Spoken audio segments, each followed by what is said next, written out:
Good evening, everyone, and welcome to another Proud series of Courageous Conversations. Proud stands for people reaching out for unity and diversity. And the mission of Proud is to sponsor opportunities that will encourage Ferguson residents to work together to build a community of harmony and equity within a diverse group of people. So we see Courageous Conversations as an integral part of our mission.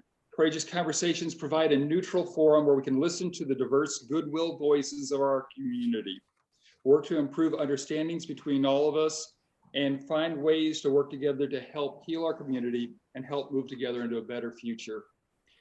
So tonight we do part 2 of our discussion of the consent decree. So tonight we hope to investigate what we think success looks like. What do the Ferguson Police Department and municipal courts need to achieve to satisfy the goals of the consent decree? What are your priority issues that must be addressed before the consent decree should end? And what needs to be in place to ensure that the achievements of the consent decree continue long into the future?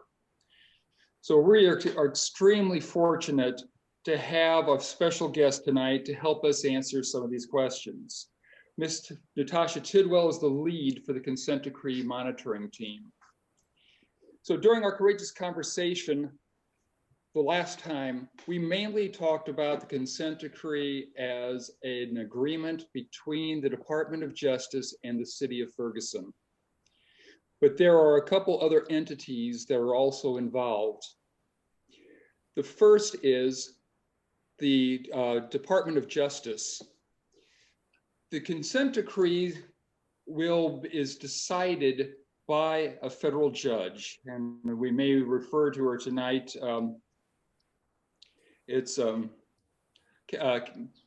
Honorable Catherine Perry is the judge who is Perry. Did I say that correctly? Yes. Yeah. So she actually has the ultimate decision of when she sees that the consent decree has been successfully met, the terms of the agreement have been met.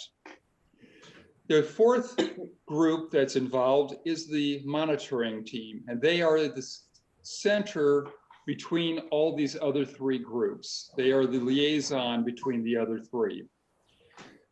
They primarily act, and if I say anything wrong, please, I would appreciate any corrections and filling in the gaps here. But the monitoring team primarily acts as the eyes and ears for the judge. It is their responsibility to go and collect the information and present it to the judge so that she can help in making her assessments of how the consent decree progress is going. She also works directly with the Department of Justice and the city, listening to the discussions between them and providing experts to help with different aspects of the consent decree. So tonight's presentation will feature the lead of the the monitoring team, Natashia Tidwell. So we're going to try to do a little bit different format from the last time because we had several people ask that we have a more open forum for the discussion. So we're going to start with Ms. Tidwell's presentation, and after that we will have an open forum for our discussion. If you have comments or questions during the presentation, or if you would like to just get in the queue to be able to talk later, you could put your comments into the chat, and then we will have that available for the discussion later. So without further ado, we're very, very honored to have Natashia Tidwell here, and thank you for your presentation tonight. Thank you, Alan, and hello, everyone. I feel like it's been so long since I've seen so many of you. I'm getting like a little like, oh my God, you know, everybody, because I haven't traveled anywhere. I've just been in the house, and so excuse me if you have trouble understanding me. I had some surgery. I'm recovering nicely and well, but it has affected my speech a little bit. But I'm okay. God, it's just so good to see everybody. I can't even, you know, it's, I'm glad that everybody's healthy and happy, hopefully, in this crazy world Thank you, Alan and Proud, for squeezing us in tonight. It was a little last minute. I know we were trying to find a date to meet with everyone, and we didn't want to conflict with too many other events that were happening in the city. And Nicole mentioned that this was happening, and I knew that Alan was kind enough to extend an invitation to us last month, and I couldn't make it. So I thought that this might be, that hopefully that this would work. And so Alan did a great job of framing sort of our role in the consent decree process. I will just say that the consent decree is not decided by Judge Perry. The consent decree is an agreement between the city and the Department of Justice for implementation of all of these various reforms. And it's supervised by the court to make sure that both parties sort of stick to what they agreed to do. But ultimately, it's for the parties to bring this, or for the city to bring this to implementation, working with the Justice Department. The monitoring team does serve as the eyes and ears for the court. Alan was right in that, and helping me to do that, as Alan mentioned, are a team of subject matter experts, which, because of this virtual environment, we're fortunate that people can be a part of meetings that they probably wouldn't have had a chance to make in the past. So I think, if I have this correctly, that we have Professor Kim Norwood here. So I don't know if she can, I can't see her, but I there. Hey, yeah, I was cooking, so yeah, I'm back. So Good to see you. Professor Norwood is our lead consultant in for bias-free policing and other consent decree areas. As most of you, all of you know, she's an esteemed professor of law at WashU. So we're happy that she could join us here tonight. I wish I could see her. I don't want to keep swiping to try to find people. And I think that Bob Stewart is also here. Bob, are you here? I am. You guys are nodding. You can see him. I can't. Yeah, but I'm multitasking over here, and nobody should see that. Okay. So Bob handles most of our sort of policing areas. We sort of split those duties, but he does most of those. So use of force, training, those areas are Bob's areas of expertise, and he leads the monitoring team's efforts on those things. We also have Dr. Leigh Anderson, I think. Yes, I'm here. Okay, all right. I'm 3 for 3. And Dr. Anderson is our lead on community engagement efforts. She is a native, or has family still in Ferguson. I can't remember if she's a native or not. Leigh? I am not. I grew up in South St. Louis City, but most of my family lives in Ferguson now. Okay, right. So she is our community engagement subject matter expert.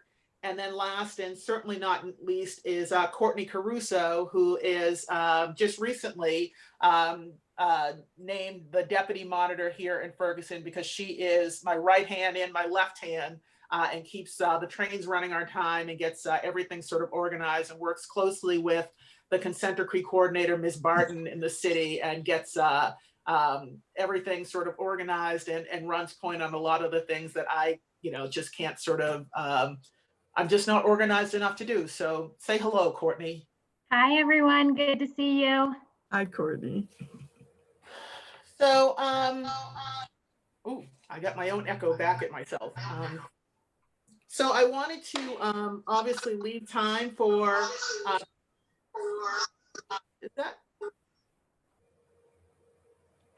am I giving myself feedback, or somebody's mic on? I think it's better now. Okay. It's better. That was our fault. Sorry.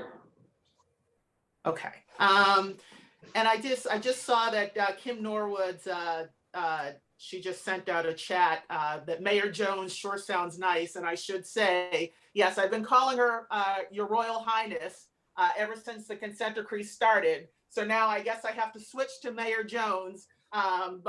So it is nice to say that, and I wish I could see you as well, because I haven't seen you since you were elected. So congratulations, Mayor Jones. So I want to leave time for discussion about the consent decree. I did just sort of want to talk a little bit big picture wise of where we are in the process. We are now working towards filing a report that talks about the progress in the past few months, and sort of looks ahead to what we've got planned for the next 6 months. We haven't COVID has impacted everything, our ability to be on site.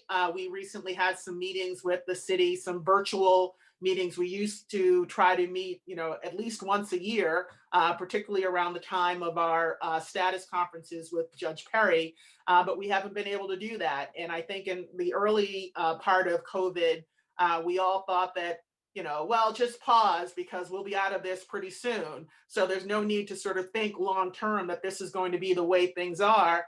And then months and months and months go by, and it turns out that this is the way that things are. And so I think it certainly took me a while to adjust to that and to try to figure out, what sorts of things we can do remotely, as we try to move into the phase of auditing compliance in a lot of areas that involves reviewing reports, whether they be in the municipal court or in the police department, figuring out the logistics of how we're going to be able to review those materials without having Chief Armstrong and Nicole put somebody at a copy machine just scanning documents to send to us over and over again. So we've got to figure out some creative ways to do some of the things that we just took for granted before, and we're adjusting to that.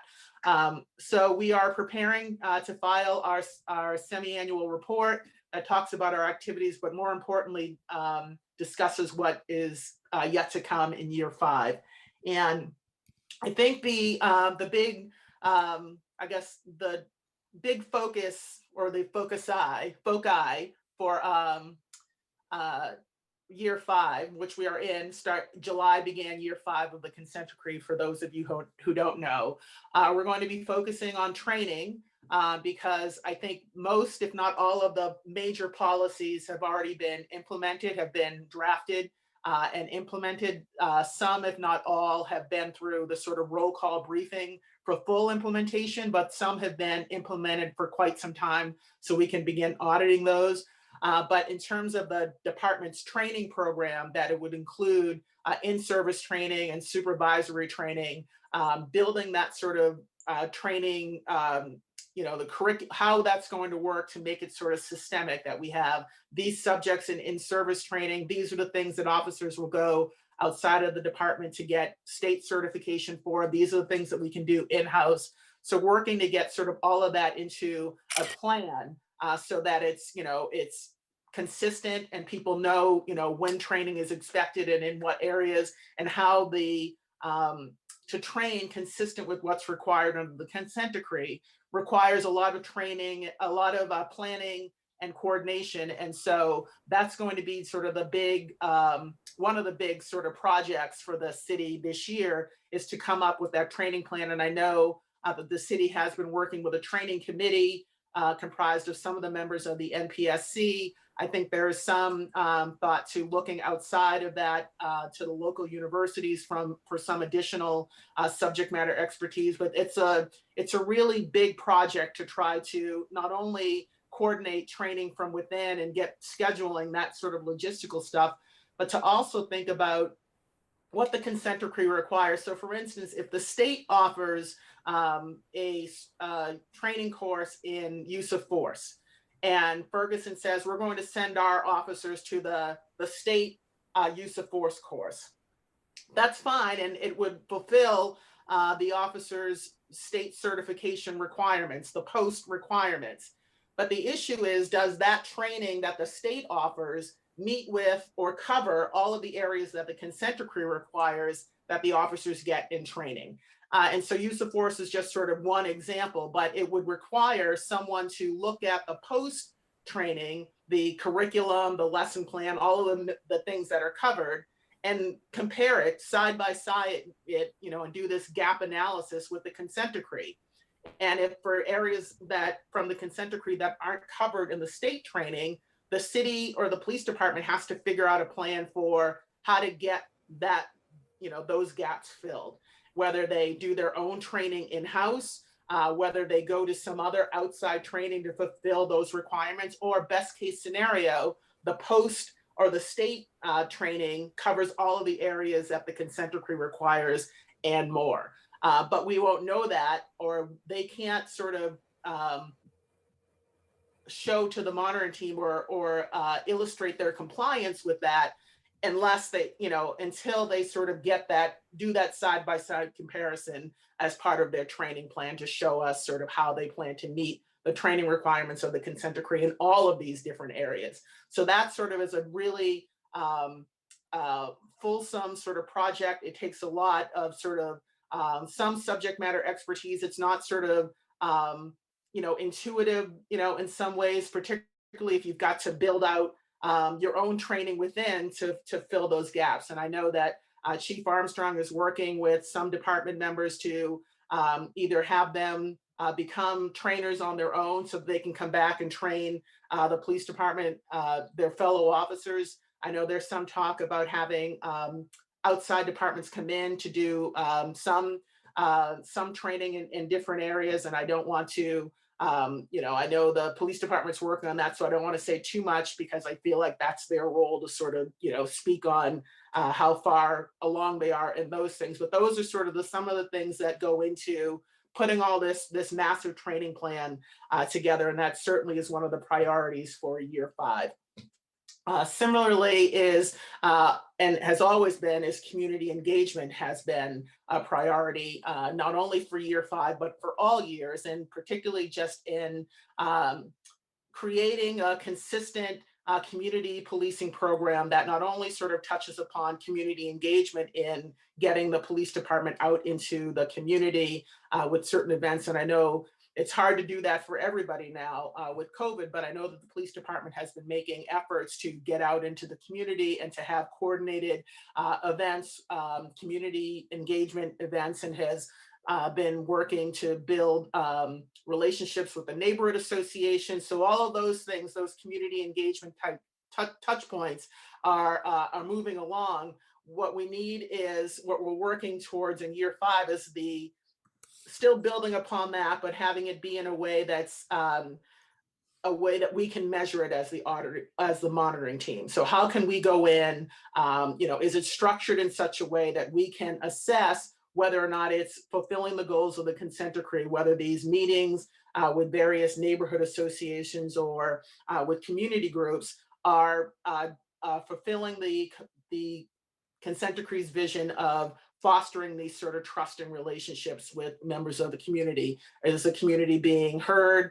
Is their input being valued? So one of the things that the consent decree requires is the building of a policy that asks the police department, how they're going to work with the NPSC in terms of implementing recommendations from the NPSC and putting those forward into policy. So all of these various consent decree provisions not only require sort of the community, the police to build these relationships, but also to show that it's not just, it's not, surface level cosmetic, that it really is sort of a back and forth, and that ideas are sort of brainstorming, and it's a true sort of community policing type effort. So all of that goes into the community engagement, community policing bucket. There are policies and plans. Part of it is thinking about how the police department is staffed, whether or not the hours that officers work are conducive to community policing. So it's sort of this multi-layered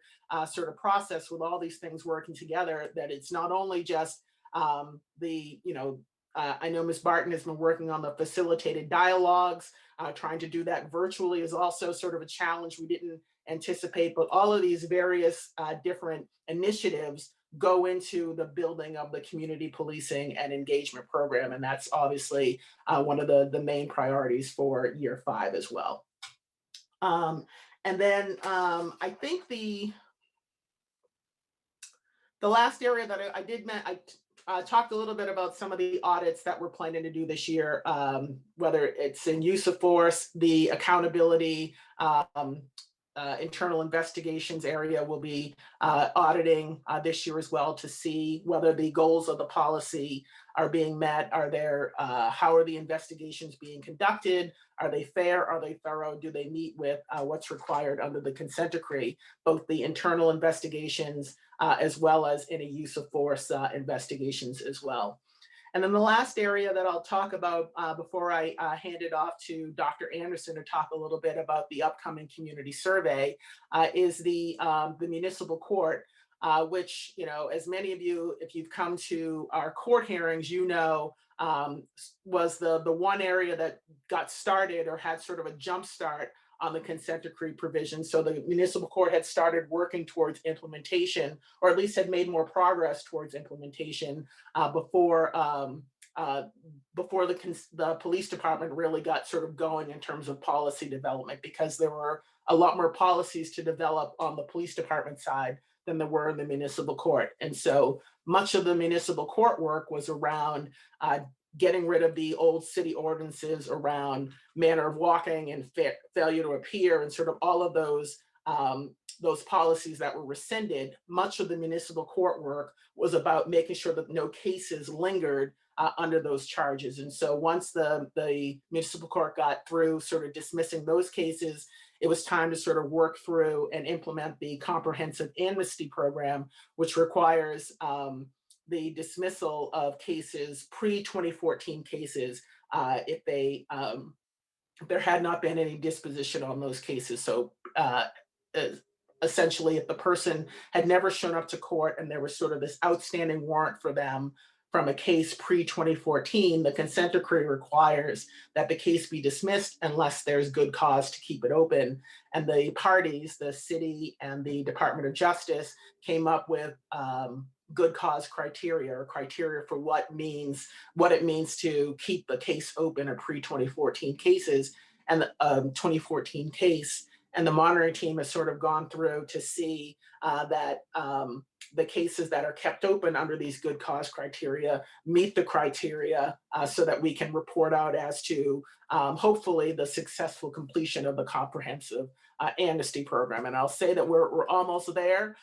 We have one particular provision, good cause criteria number 3, which has to do with driving a motor vehicle after suspension, and it's complicated in how it's written. So we're trying to figure out how best to audit it so that we can figure out whether it's being implemented correctly. And so that sort of is the only one of the 5 good cause criteria that we cannot close out at this point, but we're hoping to do so relatively soon.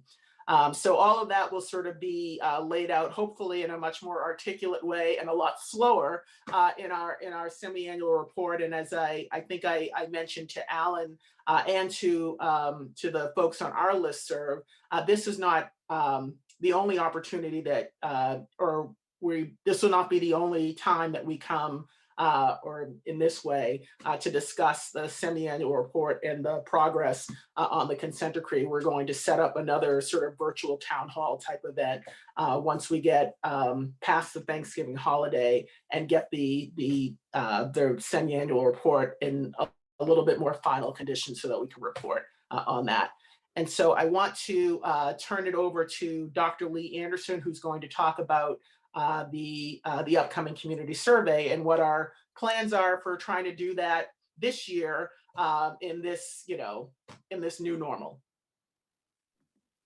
Thank you, Natasha. So good evening, everyone. It is such a pleasure to be here. Thank you for having us. So I just want to give a little bit of background. So each year, the monitoring team is directed in the consent decree to conduct a community survey. And what the purpose of the survey is just to inform the department's understanding of community concerns and to also help them inform priority actions. And so in order to do this, the survey was conducted last year. And those results are available, but we want to get a more representative sample this year. And so we're doing a lot of outreach. The team did that last year, but we're hoping that we can garner more support to sort of see a sense of what everyone is thinking about this process, about sort of the work that's been done thus far, and help to get us some results so that we can be able to help the police department in their analysis, look at some of the areas that should be further prioritized and what areas have been sort of completed, not necessarily to anyone's particular satisfaction in terms of the community, but for us to get an assessment of what's happening, what are the thoughts of the community. So for that to be said, one of the things that we're going to do is we're launching it on 3 different modes. So the first is it's going to be online. The next is it's going to be mail. And then we are going to place the survey at certain areas throughout, accessible areas throughout the Ferguson community. So we're still figuring out where those areas are going to be, but we will certainly be in touch.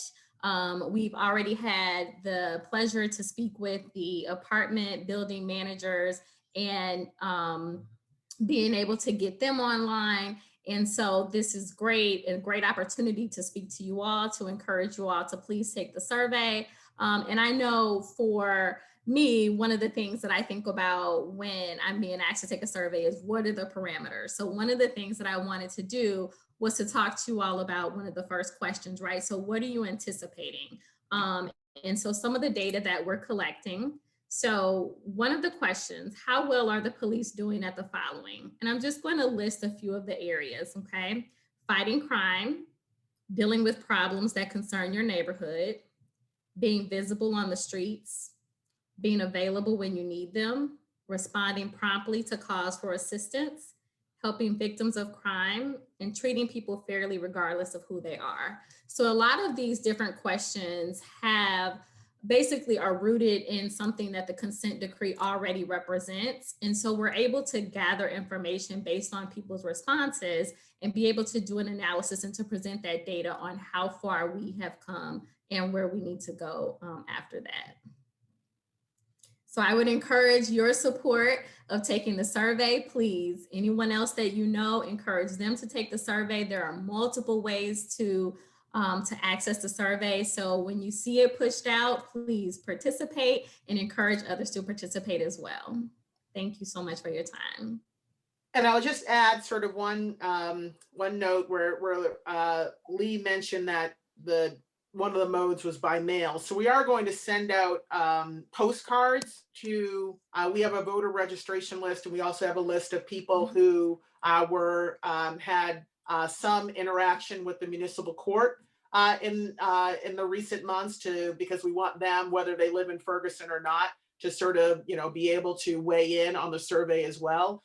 So all of those folks will receive a card in the mail that will have the whatever they call those, QR code or whatever it is that launches the survey, so you can go online and take it. And it'll also list some of the city buildings where surveys are available to be picked up and dropped off. And so we wanted to, in this COVID environment, we don't want to drive too many people to, in-person places. We're sort of denied the opportunity to be in the community or knocking on doors, which I was sort of hesitant to do anyway pre-COVID, but certainly now we want to be maintain safety, especially since the population, the demographics of the people who we want to hear from, that the consent decree says that we should be hearing more from, are the communities most impacted by COVID. And so we really want to be mindful of that in trying to implement or administer the survey, but we also want to make a concerted effort to try to hear more from those areas. And so we will do more outreach with the neighborhood associations and the property managers to hopefully have surveys on site in the various neighborhood associations, so that folks can get them there or get them at city buildings. And so that's sort of the plan. And again, word of mouth always helps. So if everyone here tells 5 people to take the survey, and those 5 people tell 5 people, then we're well on our way to really hearing from a lot more folks this year. And it would be really appreciative. I know the parties would appreciate it, and I know that Judge Perry would as well. And so, Alan, I don't know if Cassandra, if you're the woman in charge, but I think that's it for us for now. We're happy to take questions. Well, not happy, but we'll do it. So. Thank you so much. That was informative, and I'm really glad. One of my complaints has been, for the last 2 status hearings, we don't know what's going on. So I'm glad that you were able to to come to the community in this format and share what's going on to some degree. So what probably Alan and I neglected to say at the beginning is that this particular forum is really designed for the community to ask questions, because we know that the consent decree is an important part of our community. And there's a lot of different opinions about its worth, et cetera. So the last time we got good information too, but because of the format, people weren't able to ask a lot of questions. So we tried to structure this forum where we could leave time for people to ask questions. But we forgot to tell people that how to ask those questions from the beginning. So if you have any questions, if you could just put your name in chat and we can just call on you as your name comes up. And then you can ask your question, or if you prefer, you can just type your question in the chat. So, and I see who's here, so I know we have people with questions. So. And the only thing I would add is Ms. Tidwell has to leave at 7:30, so if we have any specific questions for her, we probably want to prioritize those. Yeah, so perhaps if you have a general question, you can say your name, general question. If you have a question for a specific person, put your name and then the person's name that you want to address it to. And thank you, Alan. I have a little bit of flexibility. It's not a hard stop at I guess would be 8:30 my time. But I do have, some family stuff that probably I should probably get to, because it's getting late in the evening on a school night. So there's a lot happening here. So, but I won't sort of disappear right at 7:30 your time, but I don't know that I'll be able to stay all the way until, I guess, 8 o'clock your time. So let me just ask the first question, just for clarity purpose, while we're waiting for the questions to come in. So as far as the municipal court obligations in the consent decree, is that a done deal, or are there any outstanding issues with the municipal court? Yeah, so there are still a few policies that are waiting to be implemented. So there's a larger procedural policy just around how the municipal court operations. So around, how the judge does an assessment of whether someone has the ability to pay a fine, how they keep track of contact information for people when they come into court, what the community service offerings are, and how you keep track of all of that. Many of these things they've done sort of one-off policies, and they have sort of practices to implement all of those. But there's one policy that sort of brings it all together that's still in development, that sort of systemizes it in a way. There's also policies designed to assist English language learners, people with limited English proficiency. So that's a policy that's being developed as well. And I think those are the last two policies in the municipal court. There is one that deals with the city's auditing of their own citations, so that there's some communication between the court and the police department. If an officer makes an error in filling out a citation and it gets to the municipal court, is there a way that the court can communicate back to the police department, so there's some record of the error and what was done to correct it, all of those, so those kind of getting those systems in place. So that's another policy, but it's between the police and the court, so it's not just a court policy.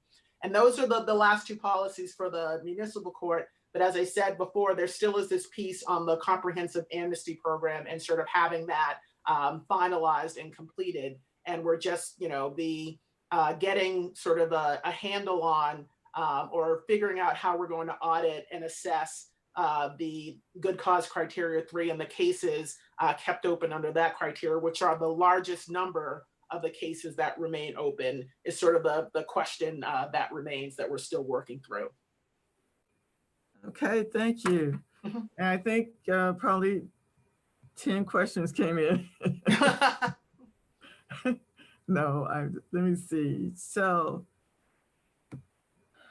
Jerry Knowles has a question he'd like to ask Dr. Leigh Anderson. So Jerry, if you want to unmute and ask her the question. Yes, yeah, thanks, Cassandra. Dr. Anderson, hi. Yes, hi. And let me just also mention for a second, Jerry Knowles is a member of the CRB, our Citizen Review Board. Yep, I remember. Dr. Anderson may not, but I do. Heads up, just give you a heads up. So my question is about the survey, and it's really a simple question, but it's based on the last survey kind of. So I was just wondering how many questions are on it. And the reason I'm asking that is I think the previous community survey, if I remember right, I don't remember how many questions it had, and there was some complexity to it. But me personally, I started doing the survey, and somewhere in the middle of it, I gave up on it. I don't think I ever completed it. There was something complicated about it, and I don't remember exactly what it was. So I'm kind of asking, I'm hoping you're not going to say there's like 50 questions or something like that. No, so it's not 50 questions. I think, and correct me if I'm wrong, Mr. Knoll, but I think that what you may be referring to is the manner in which you respond to the questions. So as I mentioned before, you have this just as a simple question, but then the responses themselves are sort of multi-part. I think that may be sort of what you may be thinking about. There was something about it, and I don't remember, it was a while back, but something, at some point I just said, I don't know how more complicated this is going to get, and I just gave up on it.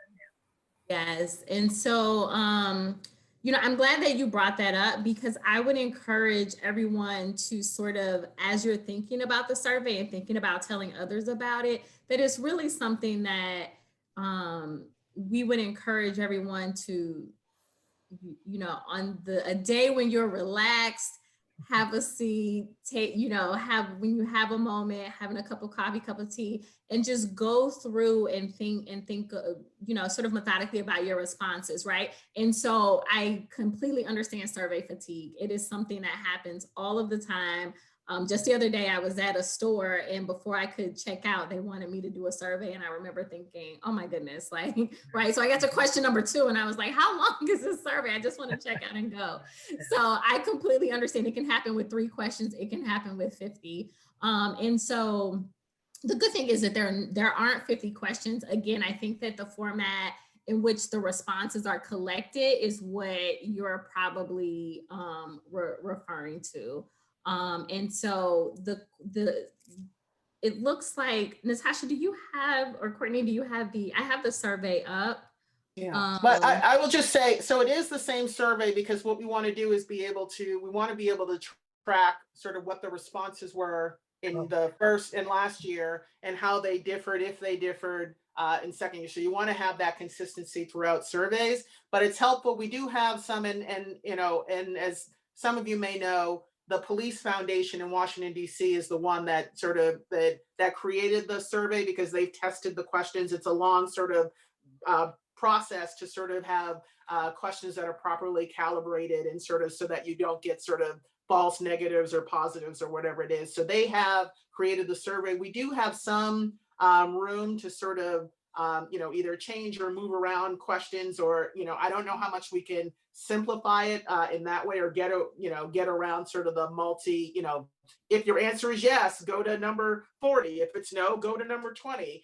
That sort of stuff. I don't know whether or not we have much, whether we can go in and sort of intervene at that level, but it certainly is helpful to hear Any feedback is sort of helpful. So just hearing that might be a barrier to some people completing and returning it, just the, this sort of feeling of complexity is something we can bring back to the police. It was a barrier for me anyway. Well, you're all that matters, Mr. Knoll. Forget about, whatever.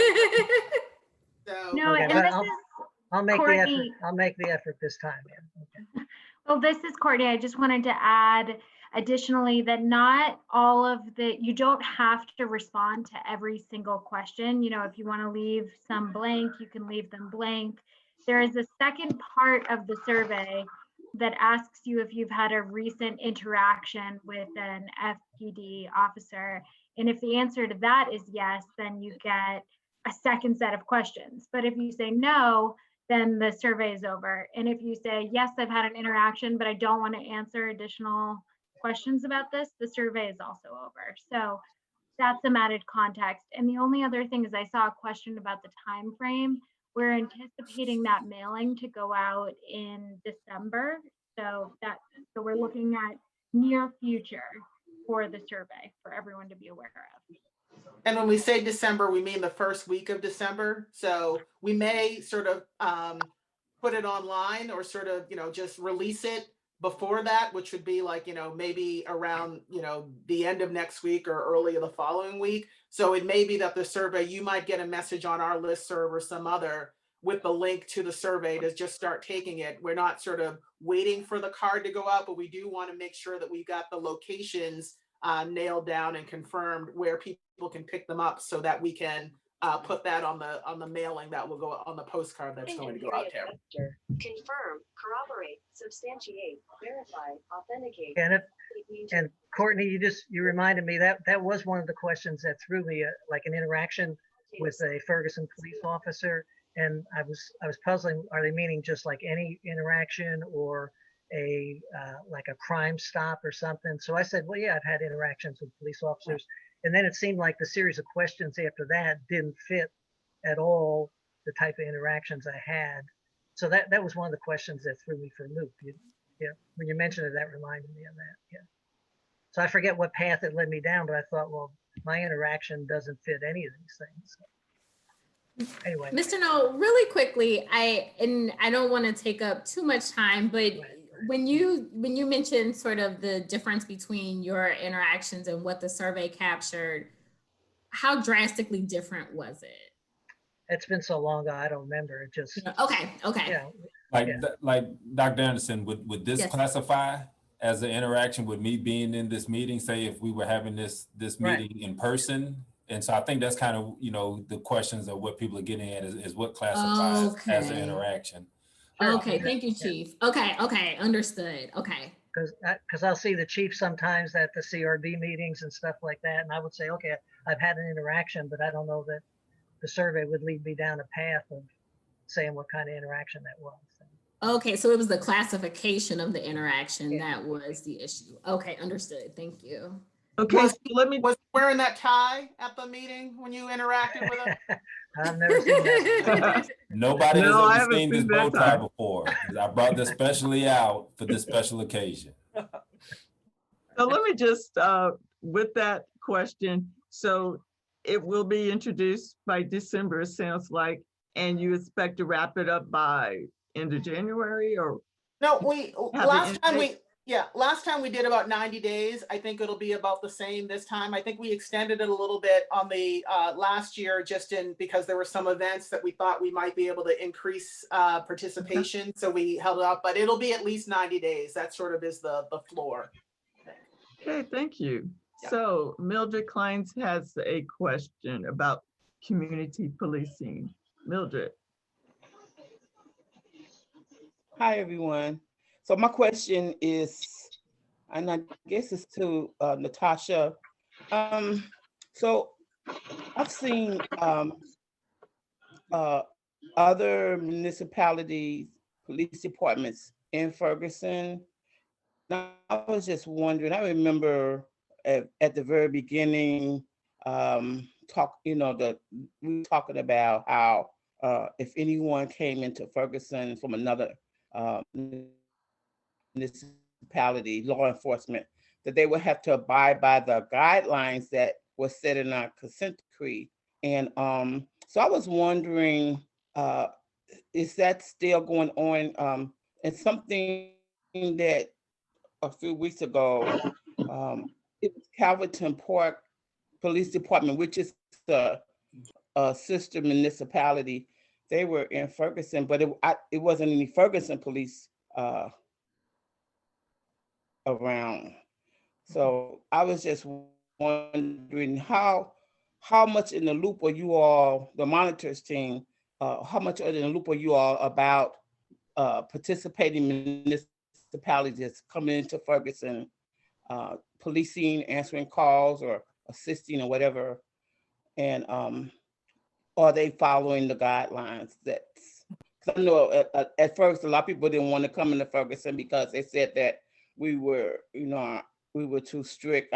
We were restricted so much, and a lot of people didn't want to follow those guidelines. So, are you all aware of that? That we do have other municipalities participating or coming in to assist Ferguson, and if so, is the understanding there? Because I know even before Chief Armstrong, of course, we had the consent decree before Chief Armstrong came.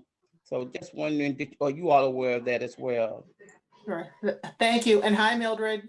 Hi. So this came up at the last status hearing with Judge Perry. So we've been, and I should say, when Alan sort of laid out at the beginning how the monitor is sort of a liaison, or for all of these various sort of stakeholders in the consent decree, as much as we can as a monitoring team, and this is certainly Judge Perry's philosophy, is that if the parties can, we want the parties to work together first on an issue. And if they can't work it out, or if there's no agreement, then they come to the monitoring team and to the court. And so we're not, and I'm not just, I don't say that to say that that's happened, but I do say that in terms of the issue of other officers or other departments coming to Ferguson to assist, it usually comes up or has come up around protests. And so there's a provision in the state law called a Code 1000 provision that, a mutual aid type thing where other departments come into Ferguson to assist. We haven't talked a lot about it just in terms of other officers coming in to answer calls for service or anything like that. We have talked about it in the larger context, whether it would be the protests that happened after George Floyd or the anniversary last year. And so there is some information sharing, after action reports, other things, and the parties are in dialogue about that. The monitoring team and the court is aware. So that sort of is how we, that's our lens in on sort of these things that are going on. But yes, the consent decree does apply. There's sort of provisions about it in terms of how to report uses of force, or sort of what is acceptable, but the after action reports will sort of give us a lot of information about sort of what happened in more recently, not necessarily at sort of the level of if you saw officers in recently answering calls for service, but around sort of larger events. Okay. Thank you. Mm-hmm. Hey, thank you. So John Chasnoff has a question. I will let him ask his question, but before you ask your question, John, I just wanted to say this is a pretty open forum about the consent decree. So I know last time we didn't really get a chance, if you had questions, to ask Chief Armstrong or Nicole Barton, putting them on the hot seat too, since they're here, in case someone has a question to ask them. Or I see we have members from the CRB here. I saw Brenda Young's name pop up, as well as Jerry Knowles. And there might be someone else too. So anything related to the consent decree that you have a question about is fair game for a question. So John, if you want to go ahead and ask your question. Okay. Hi, everyone. Good to see so many faces again. I appreciate being here tonight. This was a question for the monitor. The NPSC has only met once since March, since COVID. And part of the problem is, I think, technological and just people's reticence about getting on Zoom and not knowing how. So I had a two-part question. The first part is there any help that we might get from either the parties or the monitor to help us overcome some of those technological problems and get people on a Zoom meeting for the NPSC? And secondly, I'm wondering, since community input and involvement is such a big part of the consent decree, if NPSC is not able to get itself up and running again, how will you evaluate adequate compliance with the consent decree in that regard? Well, thank you for your question. So I was not aware of the NPSC having not met since March, and that's unfortunate. I don't know, quite frankly, I don't want to say that, this is because the consent decree didn't contemplate that people wouldn't be able to meet, right? So certainly it's an issue, right? Because it is the NPSC is the only, I think one of the only, and certainly the most prominently named community organization within the consent decree. It's the NPSC and the CRB are both named. So having it be operational and functional is critical to sort of a lot of the work that goes on. So I will certainly raise it with the parties. We've got a call with Judge Perry coming up, but this is so I can't say what the parties can do or what the monitor can do to sort of give everyone Zoom or to give everybody the technology or sort of to make it better. But I can certainly it is something that we should talk about, and I'm glad that I've heard about it, that you told me about it.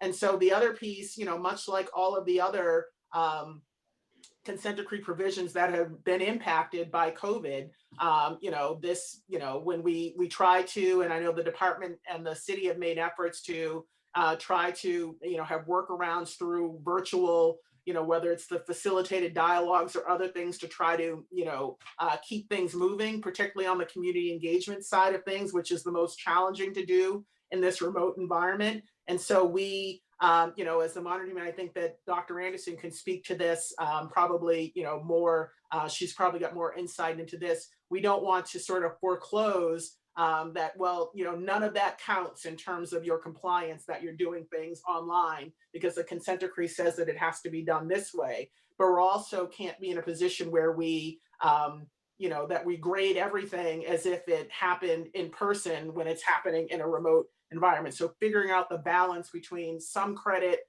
we don't want to give no credit for these things, but you can't give sort of all credit for things that aren't happening in person. But to say on the NPSC side of things, we didn't know that, this is the first that we've heard that you're not meeting. So we're going to have to sort of figure out what that means. And I hope it doesn't, that it's not worst case scenario that it doesn't get up and running again. I don't want to sort of think in those terms. I hope that's not, I hope we can sort of figure out how to get things moving again for the NPSC.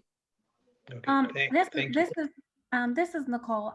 I can help coordinate, any meetings, Zoom meetings, John, if there's, because I coordinate many of the Zoom meetings that we are having. And I know we were meeting, the subcommittees were meeting via Zoom bi-weekly for ever since February, and we weren't having an issue. So if the group as a whole is having some issue, or if it's just individuals, if somebody can reach out to me, I can probably help with that. I mean, I can't go to anybody's house and take my computer and let them get on, but I can certainly coordinate the meeting if you need a Zoom link, and I can help, maybe I can talk an individual who's having problems, technical problems through it. Because like I said, all of our subcommittee meetings, the CRB meetings, our neighborhood meetings, we've been having Zoom meetings consistently. So if I know what the issue is, the technical issue is, maybe I can help. So yeah, just feel free to reach out to me tomorrow and I'll see what I can do to help. Thank you. Thank you very much for the offer. I do want to clarify a little bit. Yes, has been very challenging for the NPSC main body, but I do want to acknowledge that the NPSC facilitation team has met a few times, and it's the facilitation team that generally sets the agenda for the main committee.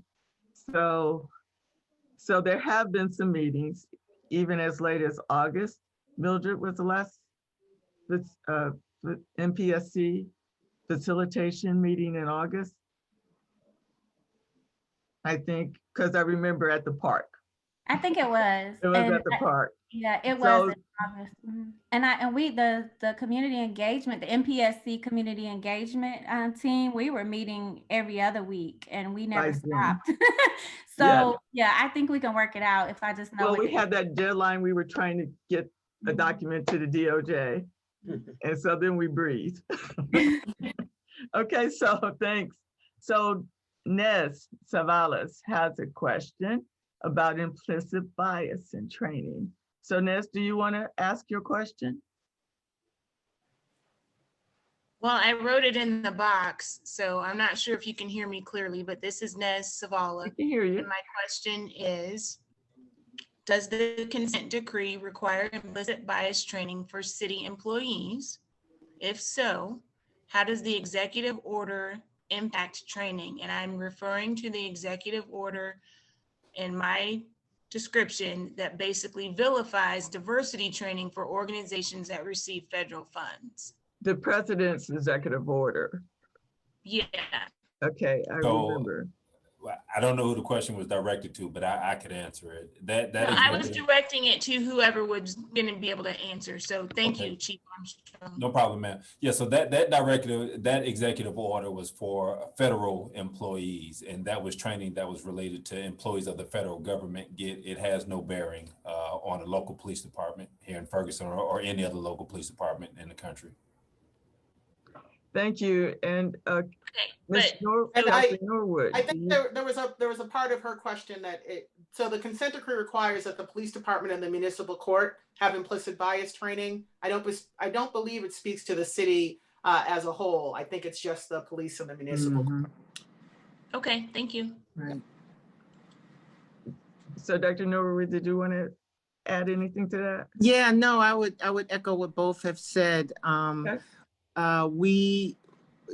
That not only does that order not apply to the cities and states, but my understanding is that Vice President-elect Biden is planning to undo it. So even if it did apply, it'll apply for a month.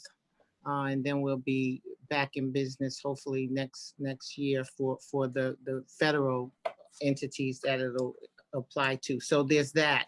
But yeah, I want to echo what the monitor has said. The consent decree only focuses on the court employees and the police. And so I'm currently waiting on some of the bias policies from the police. So I'm every day I'm sort of waiting on that to come through. I've already sort of reviewed some of the policies for actual training. And so my understanding is that that training might start for police in the next few months. So that's encouraging. Okay, so I called Dr. Norwood because I know she had already done some implicit bias training. I remember you did training for the CRB, didn't you? Yes. Mm-hmm. Okay. Yeah. And I got the pleasure to sit in on that. Yeah. And, I hesitate when we use the word training because it's like 90 minutes, and this is like a lifelong thing. So we just sort of scratched the surface, but yes, we did some, but we do, I'm excited and encouraged that we'll actually do some of this work with the court employees too. So I'm looking forward to that. Okay, great. Thank you. So I don't see any more questions in the chat. So I think I should have here's another message. Joyce, did you have a question about community policing? Yes, I was just wondering, is that part of the consent decree? The bias training? Community policing. Community policing. Yeah, so there's a community engagement and the establishment of a community policing program in Ferguson, and both are sort of hand in hand. As I talked about a little bit before, there are a lot of sort of layers to it in terms of getting stakeholders to the table, who's going to be involved in, whether it's the NPSC or other community groups, and sort of, how you problem solve, or sort of what is the program for identifying what a problem in the community is and what the appropriate response is, but also making sure that whatever the plan for how community policing is going to look, that the officer shift schedule and sort of the way patrol areas are set up are conducive to success in whatever the community policing plan is. So their community engagement and community policing are both parts of the consent decree. Okay, so I'll ask a question, which is sort of related to the tension in the community about the consent decree, and possibly related to some of the campaigning for political offices, et cetera, et cetera. Basically, the feeling that some people ask, well, the consent decree is going to be over when? And of course, my answer, when we complete the consent decree. So we've had some false starts. And so the time frame has been pushed back because our accomplishments had a very slow start. So given what you see that's left to do, what is a realistic time frame if everything works like clockwork from here out? We still, you would say, have at least. I'm not answering that. I was trying to ask it in a non-threatening way. Yeah, not answering that. But we have more than a year left. I think I can. So the consent decree, the provisions of the consent decree say that it's there have to be 2 years of substantial compliance with the consent decree before it can be terminated. That does not sort of prevent either party from asking the court to terminate the consent decree, but the consent decree requires that in doing so, they have to show that it's been, that there's been 2 years of substantial compliance in a row. So, so we are not there yet, and I would not I would not predict when we would be there. So I will just say that. And but before I go, I just but it won't be. Yeah, it won't be next year. We are not in substantial compliance yet, so I guess the 2-year clock is after that. Yeah. Okay, great. Thank you. So I would like to ask a question if I can before I go. And so, and anyone can sort of speak, but what does Ferguson look like post consent decree for you Great folks? Question. And I'm going to take credit for it, even though Courtney wrote it. But anyway,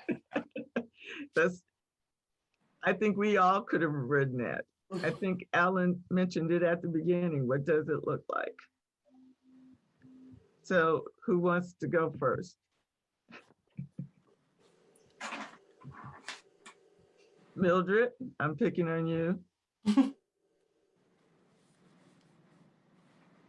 Okay, I can just give you my perspective. I think, to be quite honest with you, I see that our city has really made a effort to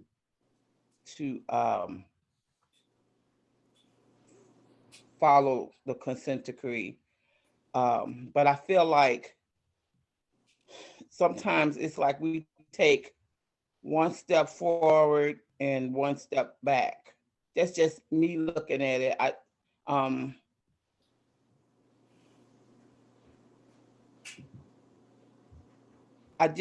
It's like, especially when it comes to our police department, the police that we have now, mostly are not the police that were there prior to 2014. And a lot of the police that we have now, to me, they're at, and it's just Mildred talking, to me, their attitudes are different. I think they came here. I mean, you have to want to come here to make a difference. The pay is not like that great. And I think we have a lot of people who came to Ferguson because they believe that they can make a difference. What I found, and maybe that'll change since we're trying to, change the administration. What I find is that there were so many people in Ferguson that I feel like we still fighting each other because, a lot of us felt like we needed something like this. And there's still a lot of people who felt like the government came in and ruined our city and they didn't see the need. And I still feel that friction where some people feel like, yes, they're here, yes, we're making a difference. And some people like, we didn't even need to make that difference. And, but as far as the police are concerned, that's why, I still like to encourage Chief Armstrong, just like when Chief Moss was here, to take the time to get the right people here for the right reasons. People to come for the right reasons. So, you talk to people in the community, and a lot of people say they don't see a lot of changes, but these are people who are not really connected. When you actually sit people down and tell them of some of the changes that have taken place since the consent decree that they are not aware of. And that's one thing I was telling somebody, we need to inform the community about what's going on in our community. I don't know how to, somebody had mentioned going to churches or wherever the people are to educate them and get them informed to see that there are some changes, some positive changes being made.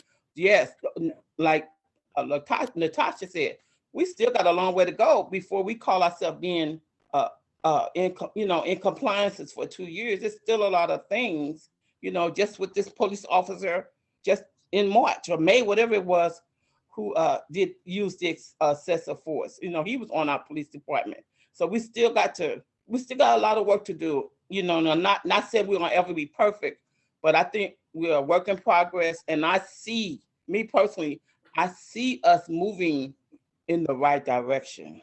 So I'm sorry. No, that's really helpful, Mildred. And I will just say, I just want to you mentioned that the officer, and I saw that press release. But let's think, if we rewound and went back 7 years, would that officer still be on the department when he, at the time he got indicted? And so, so those, so having accountability systems, but and I don't know how much Chief Armstrong can or is in a position to talk about, but I think that yes, you're not going to get rid of sort of every issue that comes up with police. But if you've got systems in place, accountability systems, and that sort of, those sorts of things, that at least you intervene at a place where you might not have, pre-consent decree. I agree. Yes. So, thank you. So, let me see. I'm just going to say, I want to answer that question too. I just want to say, and everybody knows this, some of us saw Ferguson as a model. We could be the model. We could be the way policing should look. We could be the model where what happened to George Floyd doesn't happen, because we put the policies in place where that shouldn't happen, or what happened to Breonna Taylor. We want to be the solution because we want Michael Brown's death not to be in vain. So we just want to be the model.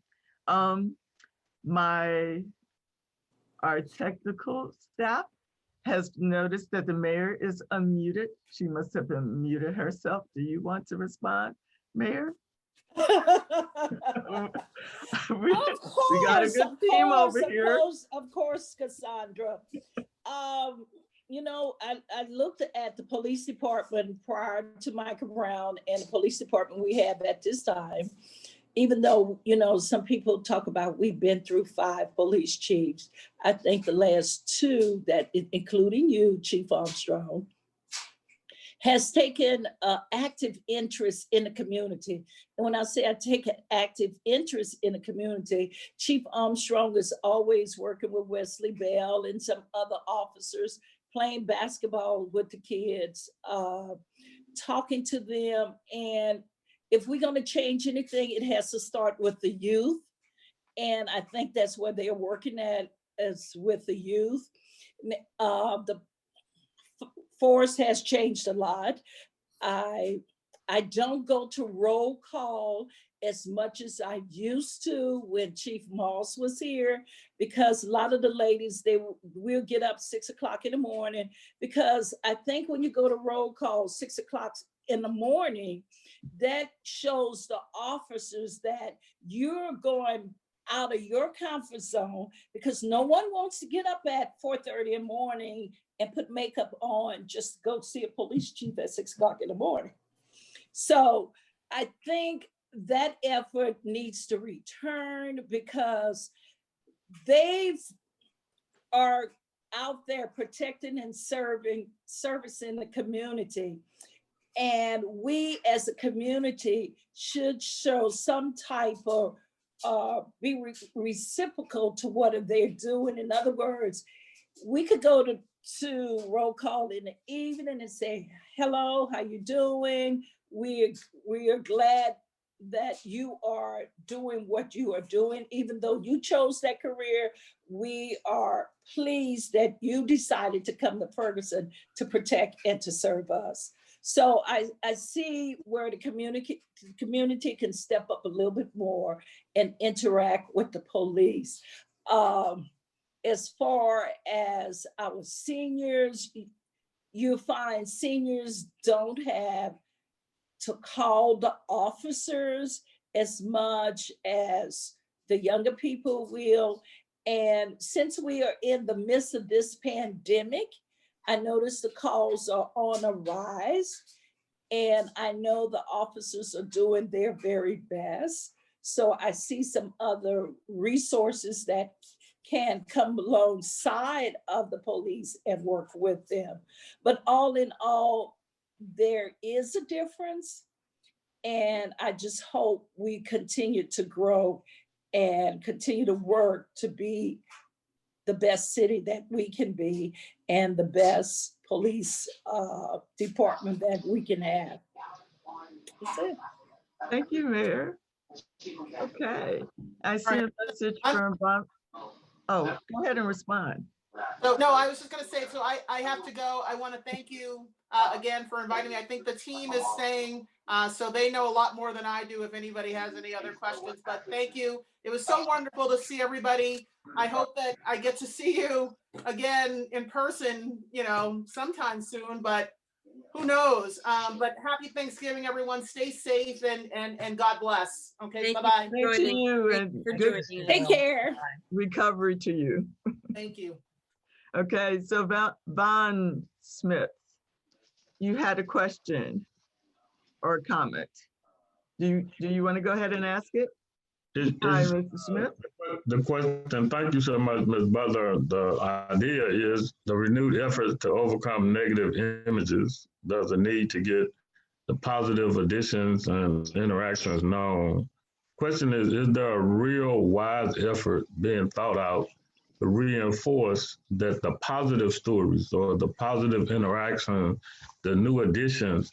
I'm grateful to have just recently joined the Ferguson Ministers Alliance, and that's how I actually got wind of this meeting. And my church is at 8420 Hill Avenue, True Vine Missionary Baptist Church. And one of the things we want to do is to be part of the positive or be part of the solutions. But how do you find out about a survey that's being administered if you're not part of, as they say, a group that's making known some of the positive things that are taking place? We are excited about the new mayor and we commend you. We congratulate you. We actually had you come and speak at our church before this time when we were celebrating you at your inauguration. But how do you, is there a real mechanism that has been thought out to get the positive images, the positive things, the positive ways of looking at these real needed changes? Is there a real wise thought out effort to make sure that that's taking place? Okay, so that fits in a lot of different categories. That almost sounds like the community plan that's being put together now. What's the name of the plan, Mayor? Howard Ferguson. Yeah, what's it, Jeff? Isn't it our Ferguson? Is that what you're talking about? But Yeah. that's the comprehensive plan. I think that's different. Are you familiar with the comprehensive plan, Reverend Smith? That's not what he's talking about. Okay. I think he's talking about the task I hear force. him saying something like, is the police department, or do we have a community of people who are actually taking note of what's going on positive with the police department and getting it out to the broader community? Public For relations. example, when we have a new officer that is sworn in, is that shared with everyone where they will know we have a new officer, that officer is being sworn in? How can that information get out to everyone? If the police officer does something really nice or positive, like cutting someone's grass, does that information get out? You know, we love the firemen when they go up the tree and get the cat down. But how about Public relations? Yeah, so I think that's what he's talking about, getting more positive impact out there so people can see the good that the officers are doing. Nicole, I may ask Nicole. It sounds like part of the community engagement. She's not at her computer right now. Okay, she's gone. Okay. Yes. Well, let's hear from Shan. I'll speak on it. And so, so one of the things that we do try to do is highlight, those such things. We have a Ferguson Police Department Facebook page. We have a Nextdoor page that we manage and we put information on. When it came to new officers, we typically try to highlight them in the Ferguson Times, and we would normally send in their picture and just, giving their name and their information that we have somebody new starting in the Ferguson Times. One of our challenges in that area just has to deal with manpower and workload. We don't have a dedicated team or a person that handles those things. And so, that's one of the things where, we trying to manage it on top of all the other, tasks and things that we have to do. Now, I will add this part in, though. One of the things that we're working on currently, we're working through the International Association of Chiefs of Police and their technical assistance program. And the area of technical assistance that we're working on is community engagement. And so we have some subject matter experts that are working with us. And one of the areas that come along with that is more of public relations and community relations. And so there's like a media specialist that's on our team that's working with us. And so, we have meetings every so often, and part of what she does is she monitors, our social media pages and things like that. So when we have our meetings, she can give us feedback on it and different things like that. But, she recognizes that, we don't have staff on hand to manage that full time, like, a lot of your larger agencies do, and that you see some agencies that have a much higher and more frequent social media profile. So that's one of the things that we're trying to work on. We've even talked about maybe if we could, with our internship program, maybe have an intern that could do that for us. And so we are trying some different, just different things and throwing some different ideas on the table to see, how we could do a better job of highlighting those things. Yes, sir. Thank you. And actually, I do want to make a mention that I have noticed the improved flow of information. So you do let us know when things are happening, and that is appreciated. So, Ms. Butler, before you continue, do you mind if I say something really quickly? No, please. Okay, great. So, Reverend Smith, one of the things that I wanted to just bring up again, is shameless plug for the survey, right? So, if we could connect, and I can speak with maybe Nicole, but I'd love to get in touch with some of the other ministers and reverends to talk about the survey, because you're absolutely right, right? So if they don't know that it's there, how are they going to be able to engage? And how can we be able to tell the full story and capture the changes that are being made fully? And so again, shameless plug for the survey. That's another space that will be a data point. And everyone's personal experiences, like Ms. Mildred speaking, are absolutely valid. And I think that to couple that with the survey is really going to be able to tell a story that gets at what you're talking about, Reverend Smith. Mm-hmm. Thank you. Okay, thank you. We are getting close to our end time, so I sort of want to wrap it up a little bit. So in particular, if you have any, just taking in all the information that we've gotten and the questions that you had, what have we, it's like, what else do you want to know? Is there some other part of the topic of consent decree that you think we should explore? If there is, go ahead and throw it in the chat. So, or if you say, oh, I got it now, I understand. Also, with that said, I'm going to throw this back to Alan. Sure. Before Mildred, just his hands up. You want to? Fran had. Mildred, did you want to say something? Fran had a question over the chat. Oh, Fran. Fran, do you want to just verbally ask it?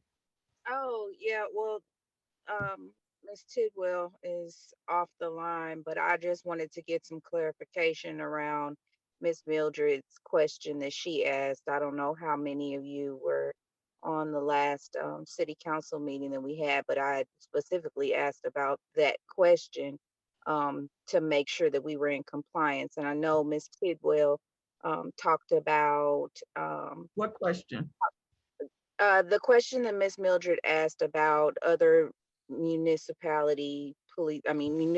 police departments coming into the city of Ferguson. Okay. And the reason why I wanted some clarity around it was because I know Ms. Tidwell talked about, calls, like a call 1000. I remember reading within the consent decree that specific language around, what would be acceptable or not. But I think this was a situation where we've got other municipalities responding to calls for service. And as we go into the training and all of that, just because they're on the dispatch and they're able to respond to the call, without that proper training, and specifically coming into the 3rd Ward, which is predominantly the area that we're trying to get those surveys out into. I just want to make sure that we are in compliance and that we're not doing anything that we shouldn't be doing, especially given the fact that we're now starting to implement this training. Thank you, Councilwoman. Mr. Stewart, Bob Stewart, are you still on the line? Is that a question that you're familiar with or issue that you're familiar with? A little bit, and I think just to kind of amplify what Natashia had said was that there really is kind of a protocol for what we would normally call mutual aid when you've got a demonstration of something that's functional, that where there's time to plan for it. And so, you know, I think that any municipality who's a party to a mutual aid agreement probably has some idea, some knowledge that they will have to comply with the ideas. So we've had some discussion about it. What I hear though in the question is something that sounds more ad hoc, and somebody in a neighboring jurisdiction rides in to assist a Ferguson officer because they're close by. And to my knowledge, no, we don't have a protocol to kind of capture that, to my knowledge. And I think would only be aware if some problem had arisen out of that kind of interaction. But it's certainly worthy of discussion and for us to chew on jointly to see if that's something that we have to capture in a much more formal way. And it kind of begs the question: is there something has something occurred that really kind of brought that question to the fore in terms of a specific incident, or was this just a question, a what if kind of question? That no, it was specific. It's a great question, but I'm not sure that we've really looked into that far enough to come up with a methodology or a systematic way to capture that and to ensure that. But I would suspect that we probably ought to have some more conversation about it. Yeah, it came up at the status hearing in the June status hearing, because some of the protests that happened in Ferguson regarding the Floyd murder,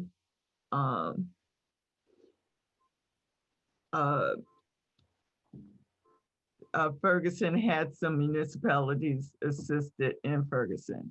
And so there's some questions about if some of the occurrences during those times were proper or not, or allowable or not. And it came up at the status hearing. So we'll follow up on that some more because that's a good question. So if anyone... I just want to be very precise because what I'm talking. Mr. Stewart's on the monitoring team too, so.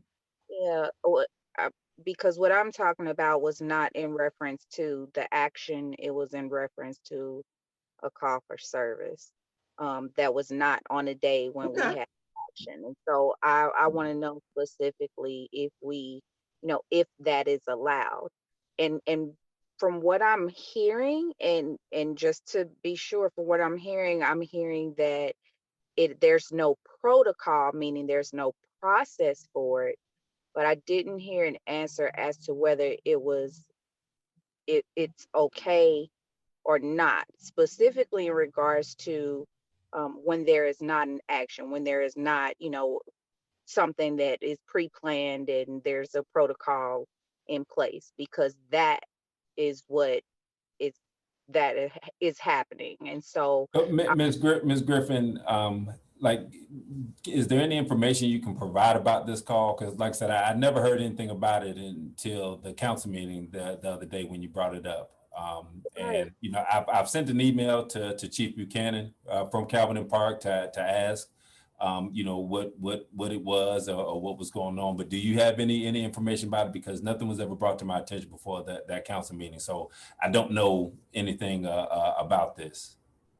Right. Well, he basically said that it was he pointed to the, what is it, MO, whatever it is. He pointed that of understanding, memorandum of understanding.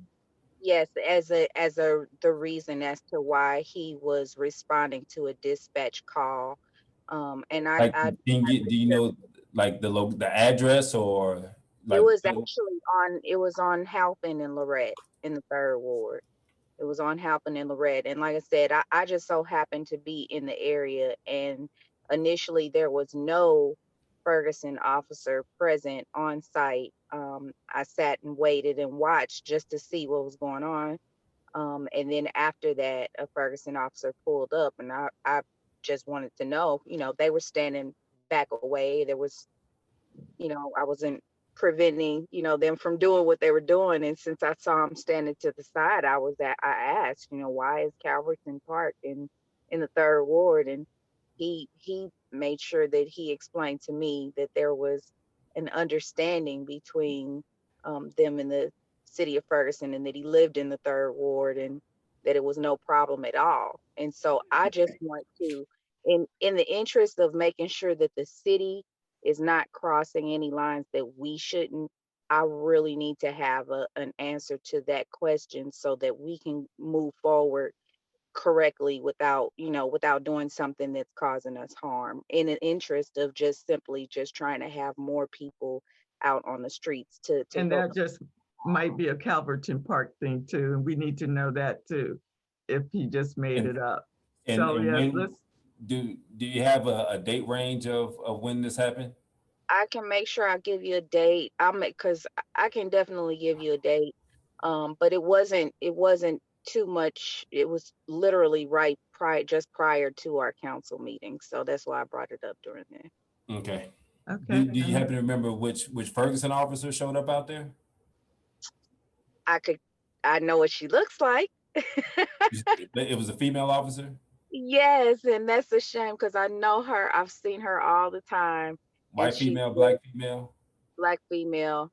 Okay. She has braids. Yeah. Okay. To be continued. That sounds interesting. And I'm sorry, I wanted all of the community to get their questions out before I asked the question. So that's why I put it at the end of the chat. I didn't want to take up any more. No, that's interesting. I missed that. So now I know. So we said we were going to end at 8 o'clock. So that's why I'm just kind of like wrapping this up. If anybody has any suggestions, I think we're throw it in the chat. Cassandra, I would like to just say this. Laverne. Hello. Councilwoman Griffin. And I just like to say this to you. You are always on target in terms of the people and what may hurt us or cause some problems for us. And I so appreciate that because when it came up before, I still wasn't clear as to what is the, if someone from Calverton is supposed to be operating under consent decree, if they come to assist or whatever. So by you saying more about it and Chief asking you questions, that says to me, you're trying to really get clarity on it, because I wasn't sure what was being said. If they should be doing it as long as they're following consent decree, or if they're doing it and they don't think they, supposed to be following it. So I think that needs to be very, very clear. If they're assisting us, it needs to be clear. And one thing I just want to elaborate on, and those from the monitoring team can expand on this also. The consent decree doesn't dictate what others do. The consent decree is for Ferguson. And there's language in the consent decree that talks about when other entities, when other law enforcement agencies come into Ferguson for whatever reasons. And so now predominantly that revolves around a planned event. So if, there is some planned event where we need assistance for, and the exact language in the consent decree says that Ferguson Police Department is to request, and that's the word that is used in the consent decree, is we are to make a request of any law enforcement agencies that's coming into Ferguson that they abide by what is outlined in the consent decree. And so I just, want to make sure, and the consent decree is online for everybody to read, so you could, read this verbiage for yourselves. But, I think we cross hairs a little bit sometimes, thinking that the consent decree for Ferguson manages every other police department, even if they come into Ferguson, because there are laws in the state of Missouri where if you're a Class A city, any sworn law enforcement officer in the state can take certain actions anywhere in the state. And so like on state roads and state highways, any law enforcement officer in the state of Missouri is authorized to make a traffic stop for certain violations. They're able to enforce certain laws in the state, and the state laws of Missouri allow them and afford them that opportunity to do that, no matter where they are in the state, if they're in a city that has a certain classifications. And the consent decree it's not enforceable on them. Now, like I said, we can make the request, and that's what we do whenever we have any planned event. You know, I take the paragraphs that are spelled out in the consent decree and I cut and paste into the paperwork, the planning paperwork that goes out to all of the entities that are going to come into the city to assist us. And that is our request to them. Hey, this is what our consent decree says, and these are the things that we are abiding by. And this is our request for you all to do the same. But that's all that is outlined in the consent decree. The consent decree doesn't stipulate or mandate what somebody else and the authorities that are given to them by the state of Missouri, what they're able to do here. So Okay. I just wanted to explain Okay, that part. Okay, so that I'm There's a lot of questions, man. Okay. Oh, this is quick. So that I'm clear on what you're saying, if you request Calverton to assist Ferguson, you're saying that as long as you tell them, I'm requesting your assistance, but you've got to follow what we have to do here in Ferguson with the consent decree. Is that what you're saying? As long as you tell them, I'm requesting your help, but we need you to follow what the consent decree says in helping us. Is that what you're saying? That is the language in the consent decree, is that we are to make a request. It doesn't say that anybody has to follow that request. The language in the consent decree just says that we are to make a request. But the language in the consent decree is more specific to big events and planned events and responses. Now, you know, what Councilwoman Griffin is talking about, and in this instance, we got to go back and look and see. And as Bob was saying, you know, this really isn't something that we've talked about and discussed between the DOJ and us and the monitoring team, because the language in the consent decree is really not speaking to the scenario that she has presented. And so that's where we got to have, you know, more meetings and more dialogue and find out exactly what happened with this and what this was, and have some additional discussions to see if there's something else that we need to implement or to address when it comes to that. Okay, so I just want to interrupt. So we're almost 15 minutes over, which is fine. So I wanted to go ahead and let Alan wrap up. But if you want to stay after he wraps up for another 10 or 15 minutes, we could do that. We'll hold the Zoom open for another 10 to 15 minutes for whoever wants to stay. So, Alan, do you want to go ahead? Sure, great. Or... So I was going to say the same thing. The reason for the 90-minute limit is just so we don't overstay our welcome. And appreciate everyone's participation so much, and don't want to keep you too late either. But anyone who wants to stay, we can keep this going for a while. But first and foremost, thank you, everyone. Thank you to everyone from the monitoring team. Thank you, Chief, Nicole, and everyone else who is participating as our experts also. And thank you for the wonderful questions and comments.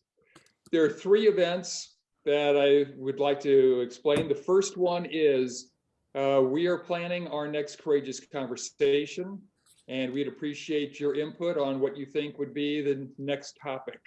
We could do a 3rd one on the consent decree if you think that there are more issues that we need to explore, or we could go a very different direction.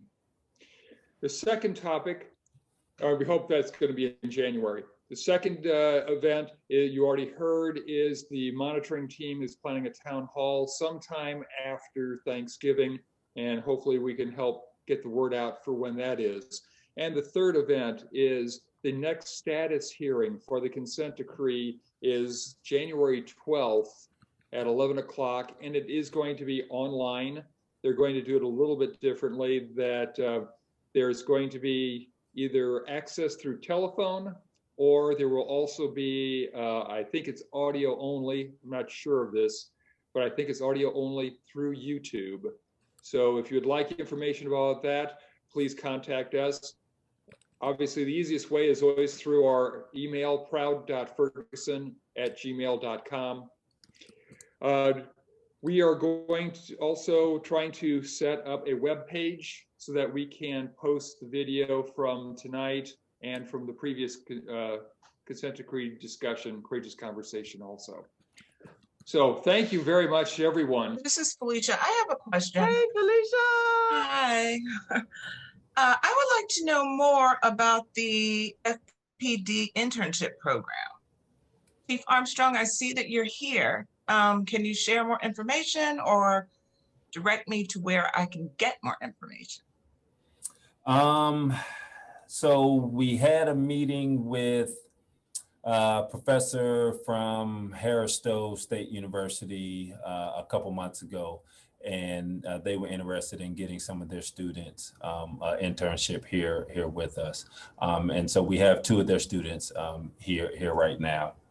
And so I think that was largely based off of some individuals I believe that Mayor Jones was familiar with, and she got them in contact with us, and we worked on that. And so we hadn't before then, we hadn't had just a blanket internship program that was advertised. That was more of some individuals that came to us trying to get that program off the ground and running. So we're still relatively new at it.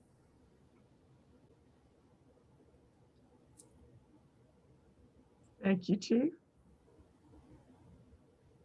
Good night. Have a good evening. Everybody. I see you, Miriam. Hi, Thank Miriam. Good night, everybody. Good night. It's a good meeting, you guys. Everybody stay safe. Stay safe. Good job, Proud. What's next? I'm proud of you all, Proud. All right. We're all proud of each other. Okay, bye.